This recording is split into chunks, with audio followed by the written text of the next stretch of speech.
பொறுத்த வரைக்கும் இந்த Realme 12 Proல பாத்தீங்க அப்படின்னா ரியர் சைடுல வந்து ட்ரிபிள் ரியர் செட்டப் கொடுத்திருக்காங்க. பிரைமரி கேமராவா 50 மெகா பிக்சலுக்கான சோனியோட IMX890 சென்சார் கொடுத்திருக்காங்க with optical image ஸ்டெபிலைசேஷனோட.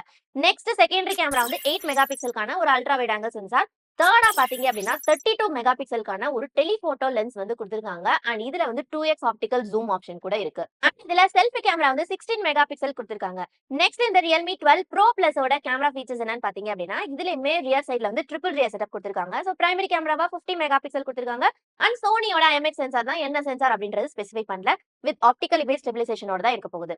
And next இதோட செகண்டரி கேமரா 8 மெகா பிக்சலுக்கான ஒரு அல்ட்ரா வைட் ஆங்கிள் சென்சார். இதுலயுமே வந்து ஒரு சோனியோட சென்சார் தான் கொடுப்போம் அப்படின்ற மாதிரி சொல்லியிருக்காங்க. தேர்டா பாத்தீங்க அப்படின்னா ஒரு 64 மெகா பிக்சலுக்கான OmniVision OV64B periscopic telephoto shooter வந்து கொடுத்திருக்காங்க. அண்ட் இதுல வந்து 3x ஆப்டிகல் ஜூம் ஆப்ஷன் இருக்கு, 6xக்கான லாஸ்லெஸ் ஜூம் இருக்கு. நெக்ஸ்ட் ஒரு படி மேல போய் 120x டிஜிட்டல் ஜூம் கொடுத்திருக்காங்க.